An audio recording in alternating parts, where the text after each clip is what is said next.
Hey, so in today's video, I'm going to be teaching you how to get faux, all natural, knotless braids.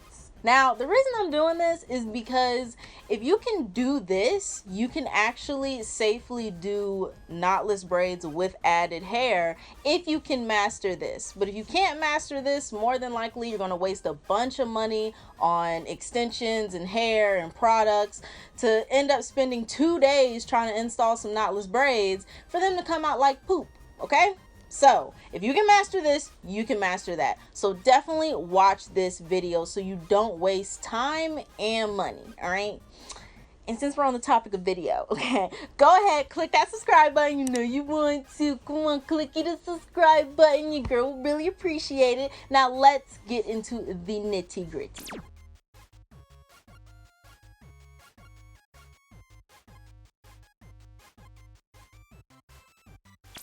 All right, so these can be done on any length. They can be done on any type of hair.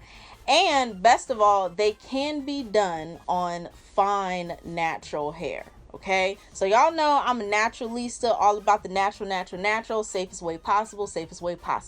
So that is what I'm going to be teaching you today. So let me show you what tools you're actually going to need. First and foremost, you are going to need, ooh, sorry, we got a little hair on there. You are going to need a comb that is plastic, that has the sharpest teeth you can find. And the reason I'm not saying get a fine tooth comb is because a fine tooth comb just has the stick at the end. That's really the only benefit, but the little teeth aren't actually sharp. So you want to find the sharpest, and the only one I could find at Sally's was this one. It says coconut infused whatever, but really I just got it because of this prominent gap right here in the first tooth. So you're going to need one of these. Then you are going to need some old school jam. Okay, I am using the extra hold. It works super well. Now mind you, you're only putting this on the roots, and really you only use this when it comes to braiding. Okay, so those of you naturals who like the chemicals, this is just for knotless braids purposes. Even when you start using added hair, you will need to get yourself some jam. You will also need a jelly. Just because you are natural, we're not doing this on blown out hair or heat treated hair, so you will need a jelly of some sort that has a lot of slip. Then you will need a moisturizing conditioner that actually moisturizes, okay? And I literally mean moisturize. Not one that you think moisturizes, one that you know. Because braids can be very drying, especially when you're using something like jam, okay? So you want to make sure you have the best of the best products. And if you're curious on the best of the best products, I will leave a master list, I believe it's up here, of all the products that are my absolute faves that I would never switch out for anything in the world. It is a product list that you definitely need to check out, okay? So I will leave that above. Now, most importantly, you should know this is most importantly on all of my junk. This brush, okay? This shampoo brush. Ignore that it's kind of dirty. Shut up, Bear. I cleaned it before I got started, but obviously I finished the style, so it's a little dirty. But you definitely need a tangle teaser or a detangler of some sort, because if you have fine natural hair, you are going to want your hair to be as detangled as possible, okay? Because fine hair snaps very easily, and braids are not always the safest thing when it comes to fine hair. And when it comes to these knotless braids, you are going to be installing a lot of braids in your hair, okay? A lot. So please have your hair detangled, and that goes for any natural, but mainly fine naturals. I'm not playing. Don't let me catch you. If I catch you out here in these streets not using this detangler, I'm gonna mess you up, okay? I'm gonna mess you up.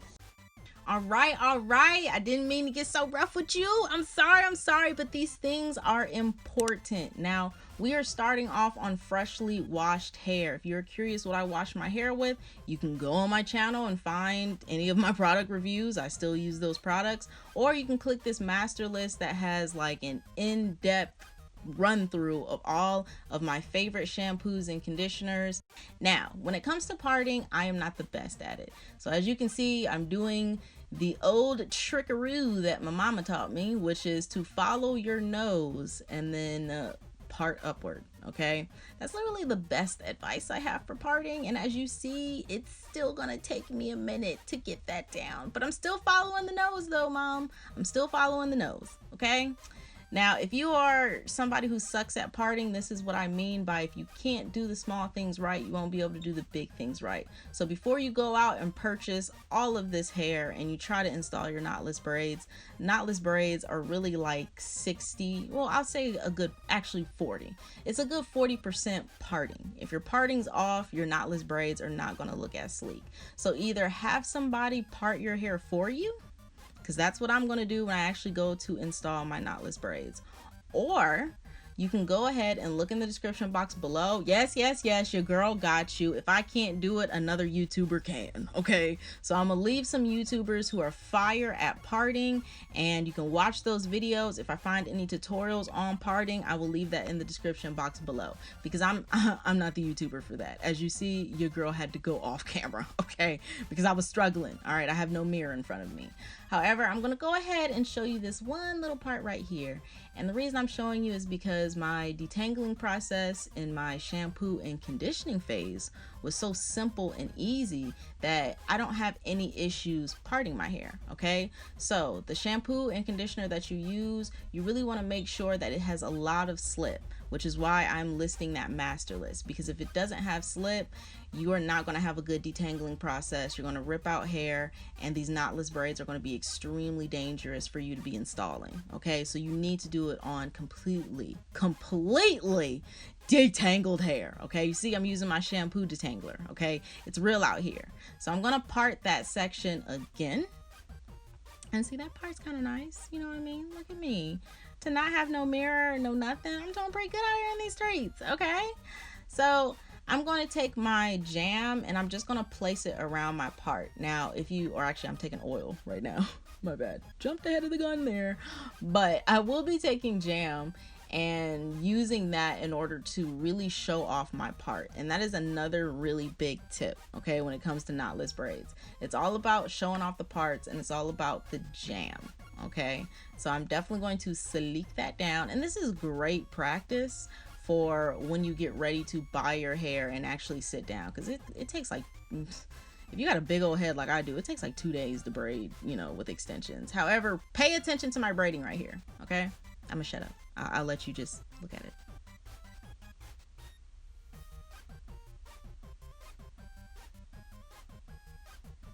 Confidence, okay? Don't mind the simple fact that I have really fine stranded hair, so the braid is like skinnier than a pencil, but I am confident when I braid. All right, that is another thing that is going to be key. And I'm just taking a little comb and brushing out the ends so I can, you know, get the little curl wrapped around my finger. But braiding with confidence, I'm going to show you again, because if you do not have a good braiding pattern, your braids are going to look like straight poop. And then on top of that, you're trying to add in added hair. It ain't gonna work, sis. It ain't gonna work. If you can't do the little things right, you can't do the big things right. So really look at my braid. And I'm not slowing it down either, because this is something you kind of have to do fast. All right. I've noticed when I slow down my braiding and I'm actually looking in the mirror at my braid, I'll end up doing something weird, and I'll end up getting all these lumps and bumps and uneven braiding patterns. Okay. So you want to make sure it is even throughout. You want to get these, you want to split the braid into an even amount of hair, okay? And then confidently braid down. This skill, it comes in handy, girl. It comes in handy when you go to do these knotless braids, okay? Because your braids will be looking all kinds of chunky, bumpy, you know, who did it and why. It's gonna look all kinds of crazy if you cannot do a simple braid pattern. Like, look at my actual braids. From the root down, they are consistent, okay? The pattern is consistent, the size is consistent. I don't even have to borrow hair, okay? And borrowing hair, if you have to do it, because I know this is your beginning stage, borrow way ahead of time. Don't wait until you run out of hair to then borrow. You know when you're running out of hair, so go ahead and don't borrow a poop ton. Just borrow barely enough, okay? Because when you borrow hair, it adds in more lumps and bumps and an uneven braid, okay? And then when you go in to add in extra hair, it's only going to show that you really don't know what you're doing. So look, I split it into even sections, and then I confidently braid it down. So I'll shut up and let you see.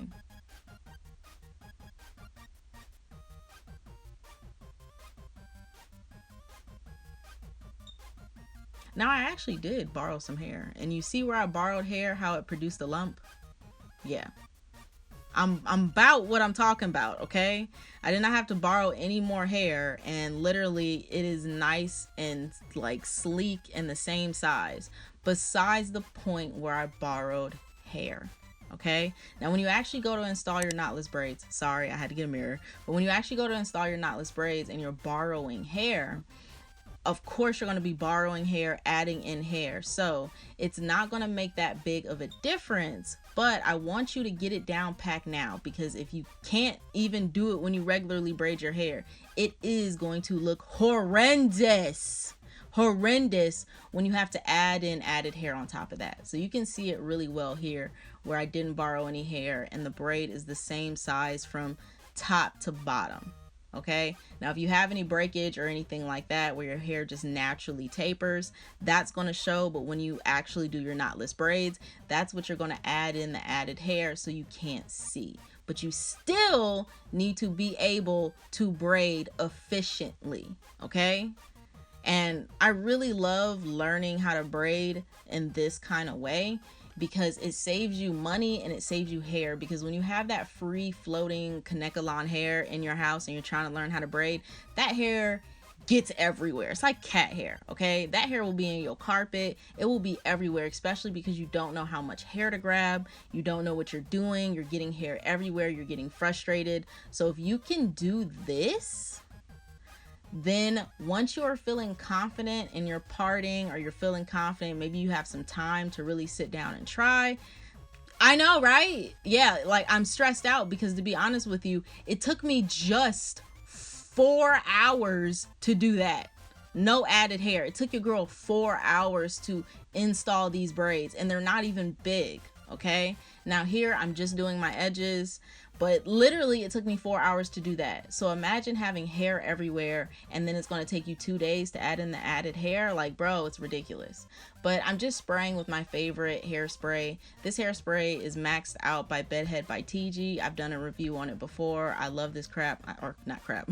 I love this stuff, and I still use it because it solidifies your hair, but in a nice, safe way. Because I have sprayed my hair with Got to Be Free spray, and like it caked in a terrible way. It gave me flakes. Like it was the worst. Okay, so definitely use this spray over Got to Be Glue, because look at how it marinates. Okay, look, I didn't even really like, ooh, dang, that line is harsh. But you see how it marinates all of my flyaway hairs, because I do have breakage. So I use this spray to lay down my flyaway hairs. Yeah, so seriously, please get this down packed. Now I will be doing a video on how to actually install knotless braids, like with the added hair. Of course your girl will have somebody else part her hair, or maybe I'll get better at parting, but adding in the hair is what I will show you, because that is the most difficult part. You can get somebody to part your hair for you who doesn't know how to do knotless braids, so you ain't got to pay them and you can finesse and blah blah blah. However, when it comes to the braiding thing, that is what people are charging you for. So I'll show you that in a later video. But if you can't do the small things right, you won't be able to do the big ones. Okay, like this video. Alright, so that is the end of the video. Now comment down below any questions or concerns you may have. Now I will be doing a knotless braid tutorial with actual extensions. However, even when I was learning how to do knotless braids with extensions, I realized that if I didn't have this down, I was really wasting time and energy, because this only takes 4 hours. But to install with fake hair takes 2 days, bro. 2 days of me waking up early in the morning and braiding my own hair, going to sleep, waking up in the morning, braiding my own hair until nighttime. That's how long it takes. And for it to not come out super, super sleek and professional, because I am a beginner who has not mastered that, was just an uber waste of time. So I spent a lot of time mastering this braid out, mastering the actual braid pattern technique, getting confident, and then going in. So I'm gonna leave this video out so y'all can get comfortable. Practice with this, okay? It'll help your hair, because also you don't really know how much hair you need to add, especially when you're fine stranded, to each section. So this will really tell you if you have fine hair or not. So this is important, okay? So thumbs up this video, and if you have a friend that's trying to figure out how to do knotless braids, or a braider, because we are going to help the community. We're going to help the community. Or a braider you know that does not braid hair healthy, okay? Who needs a little help, who needs a little time in the practice room, okay? Go ahead, send this video to them. Definitely share this, thumbs it up, click that subscribe button, and I will see you in my next one. Peace out.